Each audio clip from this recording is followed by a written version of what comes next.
All right, so we were working on this idea of is something a function or not, all right? And we're talking about like the way you can tell is to look for an input that has repeated input that has a different output. So taking a look at these tables here, go ahead and see we have two different cases here, like a table case up here, and then down at the bottom we have an example of one just as XY point. So pause the video quick, and yes or no, are these functions based on that rule? All right, so hopefully you came back and you got that this one is yes, right? So each of these inputs in our domain over here has only one output. So for example, -3 has just this output, 0 has 7, 4 has 1. Okay, so that one certainly passes. If we look at the second one, if you look, the input of 4 is repeated, which is okay, but it actually fails to be a function because 4 is leading to two outputs. So this is sort of like the case where the kids bought the same number of cookies but got charged different amounts, right? We have two people buying 4 cookies, and one somehow got charged -$1, one got charged 1 or whatever. So this one would be no. Okay, and if you want a domain and range, just to clarify that, here's domain. On this one, here's range. Just list those values. And then the second one, our domain would be 4, 8, 1, 6, 4. Range would be -1, 6, -1, 6, and 1, I guess. So it's just, if we listed them all there without any repeats, it would be -1, 6, and 1. That would be our range for the second example there. Okay, so a couple more here. Try them out again, and then we'll go through them. Okay, so hopefully you figure out that the first one there is no, and the reason is the input 2 has two different outputs. Okay, and to be specific there, it would be negative 3 and 3. Okay, so that one would not qualify. And then the second example, take a look here. I always look at these input numbers. So if you look, boom, boom, boom, none of those repeat. Okay, so this one is going to be yes, it is a function. And I know this is kind of a weird deal where you have the 14 is linked to both 7 and -7, but that's okay. You can actually have a single input like that you can have a single output tied to two inputs. That's okay. All right, the key is look for repeated inputs tied to different outputs. That's when it's going to fail. Okay, final part of this is kind of tied into graphing world.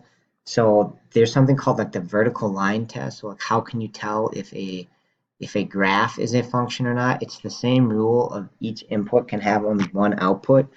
And so the way you can test is if you draw a bunch of vertical lines, and if they ever cross more than once, then it is not a function, right? So if you look at this first example, all of these lines just cross once.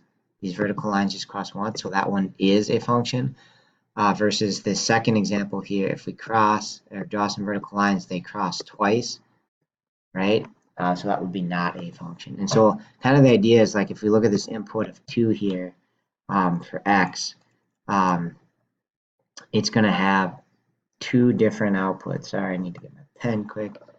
So the input of 2 is linked to both whatever this number is right here. So like 2 point something, 2.4 or something, and also down here to -2.4. So in that case, the input of 2 has two separate outputs, so it's not a function. All right, take a look at these examples. What do you think? Function or no function for these other two? Okay, so this first one is qualifies as yes. Should write these here. This one's yes. This one's no. And then on the bottom, same thing. This one is okay because it crosses only once. Versus the second example, if we draw some vertical lines, they cross twice. So that makes this one no. It's not a function because it fails that vertical line test. Fails our rule.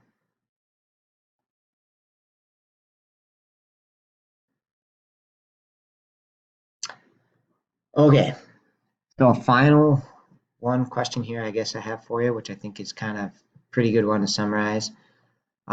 Is this a function?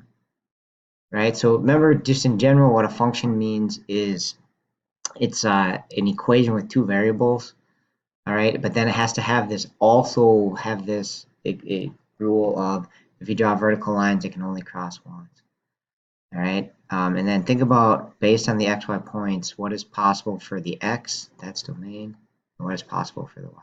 So again, if you want to pause quick and think about these questions, I'll go through them in a second.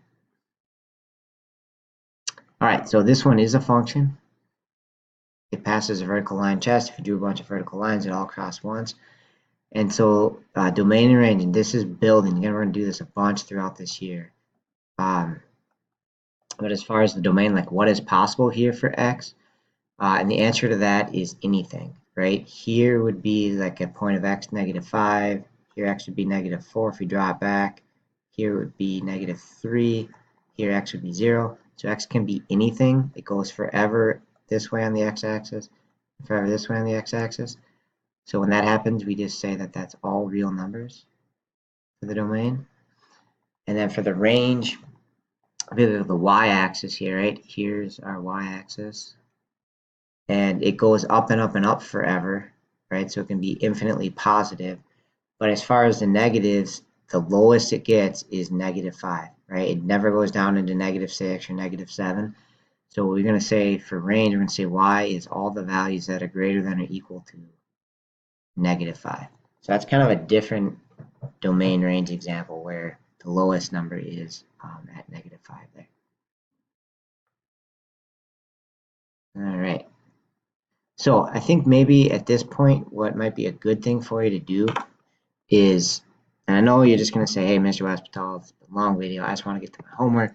But I think a really good thing to practice here in your notes is just like, what is a function? Because there's kind of a couple pieces to that. And then what is domain and range? Okay, so I would take a second and see if you can kind of write those summary things in your notes quick, and then I'll go through them with you. All right, so for function, there's two parts that I hope you got out of today. Okay, so the function is an equation with two or more variables, like y equals 3x plus 7, that has both x and y in it. So that would be an example of an equation. But then also it has this rule, this special rule, that for each input, there can be only one output.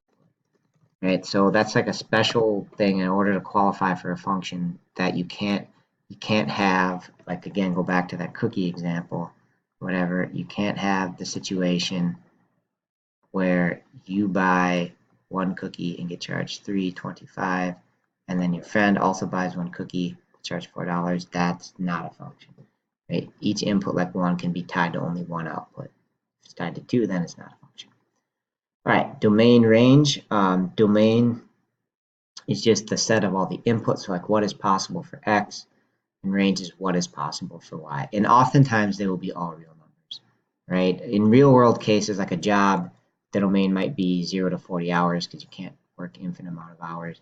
But oftentimes, like in a regular function like this, there's no restrictions on x or y. So x could really be anything and y could be anything. So you say all real numbers for that.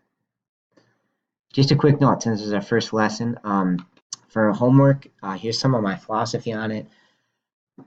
I'm not going to give you a million homework problems, right? I feel like if you kind of get the concepts, you can do one or two and make sure you understand it. But I will like assign some review ones to kind of keep you on your toes and keep you remembering the stuff that we've been learning. And I think it's really important to like check your work, right? So in order to help with that, I provide like answer keys on our class website, which I know could be copied for answers, but I think the bigger idea is I want you to just do them and then check to know if they're right. So here's how you get to them, and I'm going to strongly encourage you to do that because I'm not going to assign a lot, but I hope you study them, make sure you know what you're doing, focus on the thinking and the understanding. Right? I think there's a temptation to just want to get it done, but that's not going to be the most valuable to you. To actually know what you're doing is the really important part. So at any rate, the assignment's just out of the book, and then again, odds, evens, all the homework answers can be found right there. All right, good luck. please email me or ask when I get back if you have any questions at all. Thank you.